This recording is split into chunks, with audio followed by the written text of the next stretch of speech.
Have you ever made plans with someone and then later realized you just couldn't go? Maybe you're too tired, something unexpected came up, or you simply changed your mind. And then comes the difficult part. How do you cancel without sounding rude, cold, or unreliable? That's a common problem for English learners. You might know how to say, I can't come, but sometimes that sounds a little too direct, especially when you're talking to a friend, coworker, or someone you don't know very well. Exactly. So today we're going to practice a natural conversation about canceling plans politely. You'll hear useful phrases for explaining the situation, apologizing, suggesting another time, and keeping the relationship friendly. And remember, you don't need perfect English to handle situations like this. You just need a few natural expressions that you can use with confidence. All right, let's get into the conversation.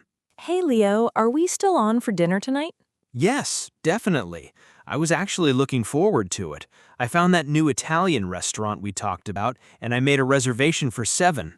Oh, right. I completely forgot you made the reservation. No problem. Is everything okay? Yeah, everything is okay. I just wanted to let you know that I might need to cancel tonight. Oh, okay. What happened? I got an unexpected call from my sister this afternoon. She needs some help with something at home, and I told her I'd go over after work. I see. Is everything all right with her? Yes, nothing serious. She's just having a difficult day and could really use some help. I feel bad because I know we made these plans a few days ago. Honestly, don't worry about it. Family comes first. I really appreciate that. I was worried you might be disappointed. Of course, I'm a little disappointed because I was looking forward to dinner, but I understand. These things happen. Thanks. I really don't want you to think I'm canceling because I don't want to see you. I wouldn't think that. You're explaining what happened, and that makes sense. That's a relief. So, are you definitely canceling, or do you think you might still make it? I think it's better if we cancel tonight. I don't want to rush through dinner or spend the whole evening worrying about my sister. That sounds reasonable. Would you be okay with rescheduling? Sure.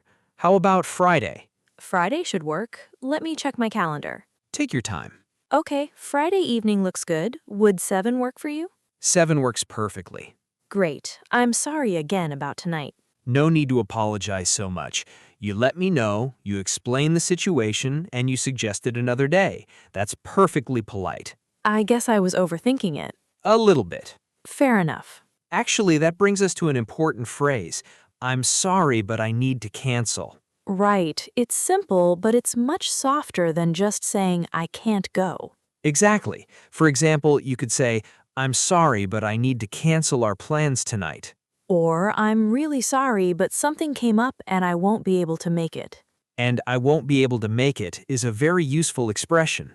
It means you won't be able to attend or go somewhere. For example, if your friend invites you to a party, you could say, thanks for inviting me, but I won't be able to make it. That sounds much more natural and friendly than simply saying I can't go. Exactly. I can't go isn't necessarily rude, but depending on the situation, it can sound a little abrupt. Let's continue with another situation. Okay. Imagine you and a friend plan to go hiking on Saturday morning, but by Friday night, you realize you're completely exhausted after a very busy week. That happens to everyone. You text your friend. All right, what do I say? Try canceling the plan politely. Okay, let me think. Hey, Anna, I wanted to let you know that I might not be able to go hiking tomorrow. Good start. Why not? I've had a really exhausting week, and I'm honestly feeling pretty worn out. That sounds natural. Continue. I'm really sorry to cancel at the last minute, especially because we've been planning this for a while. Would you mind if we moved it to next weekend? That's a very good way to say it. Really? Yes, you explained the reason, you apologized, and you suggested another option. So I didn't need to give a long explanation? No, in fact, you usually don't need to give too many details. That's good to know. You can simply say, I'm pretty exhausted and need some time to rest. What if I just say, I'm tired? You can, but I'm pretty exhausted or I'm feeling worn out sounds a little more natural when you want to explain that you really need to rest. Got it. So worn out means very tired. Exactly. It's an informal expression that native speakers use quite often. Like, I've been working all week and I'm completely worn out. Perfect. Now, let's try a different situation. What if I have to cancel because I simply don't feel like going? That can be a little more difficult. Why?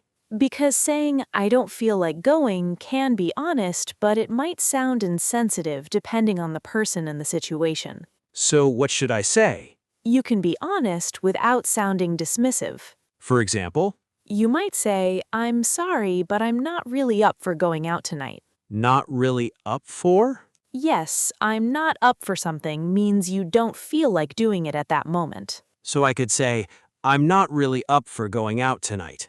Exactly. That sounds softer than saying, I don't want to go. Much softer. Could I say, I'm not in the mood to go out? Absolutely. That's another natural option. So there are different levels of directness. Right. You can choose the expression depending on the relationship and the situation. That makes sense. Now, let's imagine something else. You made plans with a coworker, but you realize you have an important deadline at work. Okay, that sounds realistic. Very realistic. So how would I cancel? You could say, I'm really sorry, but I just realized I have a deadline I need to meet. Then maybe, would it be possible to reschedule? Exactly. And then I could suggest another day. Yes. For example, would Thursday afternoon work for you? What if I don't know when I'll be available? Then you can say, can I get back to you with another time? Can you repeat that? Sure. Can I get back to you with another time? Okay. Can I get back to you with another time? Perfect. What does get back to you mean here? It means you'll contact the person again later with an answer or more information. So I could say, let me check my schedule and I'll get back to you. Exactly. That's extremely useful in everyday English. And it doesn't sound like I'm ignoring the person. Right. You're letting them know that you need some time before giving them an answer. What about canceling plans at the last minute? That's where you usually want to be especially polite. Because the other person may already be on their way. Exactly. If you cancel at the last minute, it's helpful to acknowledge that. So I could say, I'm really sorry for the late notice. Yes, that's a very natural phrase. Late notice means I'm telling them very close to the planned time. Correct. For example, I'm sorry for the late notice, but something unexpected came up. Perfect. And then I could say, I hope I'm not causing you too much trouble. That's polite, although with close friends, you don't always need to be that formal. So with a close friend, I could simply say, I'm really sorry for canceling so late. Yes, that sounds natural. Let's practice a last-minute cancellation. Okay. Leo, we're supposed to meet for coffee in 30 minutes. What do you say if something unexpected happens? Hey, Anna, I'm really sorry, but something unexpected just came up. Good. I know this is really last minute, but I don't think I'm going to be able to make it today. Very natural. I feel terrible about canceling so close to our plans. Could we possibly meet tomorrow instead? Excellent. Would you be upset?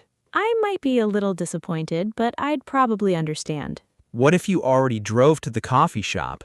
Then I might be more frustrated. So what could I do? If possible, offer to make up for the inconvenience. Like, let me make it up to you. Coffee's on me tomorrow. Exactly. That sounds thoughtful and natural. So, I'll make it up to you means I'll do something to compensate for the inconvenience? Yes, it's a very useful phrase. I'm sorry I canceled. Let me make it up to you. Perfect. There's another situation I think English learners struggle with. Which one? When someone keeps inviting you somewhere but you don't actually want to go. Ah, yes, that can be uncomfortable. Especially if you don't want to hurt their feelings. The key is to be polite without making promises you don't intend to keep. So instead of saying maybe next time when I know I probably won't go, Right. If you repeatedly say maybe next time without meaning it, the other person may keep asking. what should I say instead? You can say something like, thanks for inviting me, I really appreciate it, but I'm going to pass this time. I'm going to pass? Yes, in this context, I'm going to pass means you're politely choosing not to participate. So it doesn't mean I'm physically passing something to someone. Exactly. It's an informal expression. Could I say, thanks, but I think I'll pass? Absolutely. That sounds friendly. It is. And you can add a short reason if you want. For example, thanks for inviting me, but I think I'll pass. I've had a really busy week. That works well. What if someone asks, why are you canceling? You can answer honestly, but you don't have to give them every detail. So I could say, I've got a lot going on right now. Yes, Or, I have a few things I need to take care of. exactly. What if I don't want to explain at all? You can still be polite. You could say, I'm sorry, but I won't be able to make it this time. I hope you understand. That's useful. Remember, being polite doesn't mean giving someone a detailed explanation of your personal life. That's an important point. You can be respectful and clear at the same time. Let's talk about texting, because people cancel plans by text all the time. Definitely. What would a natural text message look like? It depends on the situation, but something like this works well. Hey, I'm really sorry, but I need to cancel our plans for tonight. Something came up that I need to take care of. I hope you understand. Could we reschedule for some time this week? That sounds polite without being too formal. Exactly. You don't want your text to sound like a business email when you're talking to a close friend. So I probably wouldn't write, Dear Leo, I regret to inform you that I will be unable to attend our dinner. Definitely not. That would sound very serious. Very serious. Maybe a little too serious for dinner with a friend. Exactly. So natural English depends not only on grammar, but also on the relationship. That's right. The words you choose should match the situation. What about canceling plans with someone you've just met? In that case, I'd keep it friendly and respectful. Can you give me an example? Sure. Imagine you agreed to meet someone for coffee, but now you need to cancel. Okay. You could say, Hey, I'm sorry, but I need to cancel our plans for tomorrow. Something unexpected came up and I won't be able to make it. I really appreciate your understanding. Would you suggest rescheduling? If you genuinely want to meet that person, yes. So I could say, if you're still interested, I'd be happy to find another time. Exactly. But if I don't want to make another plan? Then don't promise one. You can simply thank them and apologize for the change. That's helpful. Now let's look at something important, what not to do. Okay. First, avoid disappearing without saying anything. You mean ghosting someone? Exactly.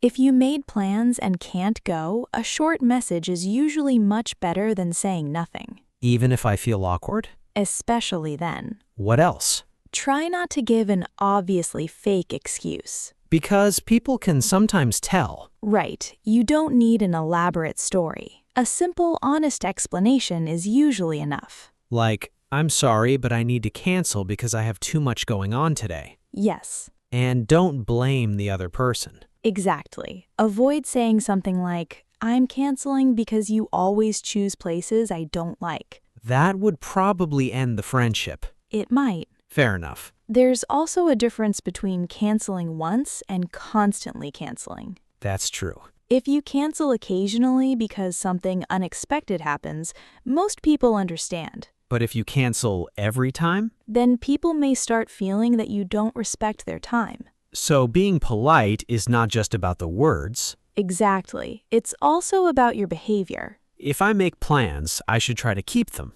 Yes, and if you genuinely can't, communicate as soon as possible. That's probably one of the most important lessons here. I agree. Let's do one final practice conversation from beginning to end. Good idea. This time, I'll be the person canceling. Go ahead. Hey, Anna. I wanted to talk to you about our plans for Saturday. Sure, what's up? I'm really sorry, but I don't think I'm going to be able to make it. Oh, okay. Is everything all right? Yeah, everything's okay. I just found out that I need to help my parents with something that day. I see. No problem. I feel bad because I know we've been looking forward to this for a while. Don't worry about it. These things happen. Thanks for understanding. Would you be open to rescheduling? Sure. When would work for you? How about next Saturday? Next Saturday works for me. Great. I really appreciate your flexibility. Of course. And again, I'm sorry about changing our plans. It's okay. Thanks for letting me know ahead of time. No problem. See? That was natural, polite, and simple. And I didn't need complicated vocabulary. Exactly. That's what we want you to remember. Let's quickly review some of the phrases we practiced today. First, I'm sorry, but I need to cancel. A simple and polite way to tell someone you can't keep the original plan. Second, I won't be able to make it. A very natural way to say you can't attend or go somewhere. Third, something came up. That means an unexpected situation happened that you need to deal with. Fourth, can we reschedule? Use this when you want to make another plan for a different time. Fifth, I'll get back to you. That means you'll contact the person later with more information. And finally, let me make it up to you. Use that when you want to do something nice to compensate for an inconvenience. So if you need to cancel plans in English, remember that you don't need a complicated explanation. Start with a polite apology, briefly explain the situation if appropriate, and when possible, suggest another time. For example, I'm really sorry, but something came up. I won't be able to make it tonight. Could we reschedule for Friday? That one sentence can help you handle a very common real-life situation. And if you're canceling at the last minute, acknowledge it. You can say, I'm sorry for the late notice. If you genuinely want to make another plan, say, would you be open to rescheduling? If you just need some time for yourself, you can say, I'm not really up for going out tonight. The important thing is to stay respectful, clear, and honest. And don't worry if your English isn't perfect. You don't need perfect English to communicate politely. You just need to practice these phrases until they feel natural. So, the next time you need to cancel plans, take a breath, choose a simple phrase, and say it confidently. You can do it. And remember, real-life English is often much simpler than textbook English. The more you practice these everyday conversations, the easier speaking will become. If this lesson helped you, please like the video and subscribe to the English Talk channel. And if you know someone who is learning English, share this conversation with them so they can practice too. Thanks for spending time with us today. Keep practicing, keep speaking, and don't be afraid of making mistakes. We'll see you in the next conversation. Goodbye for now. Take care.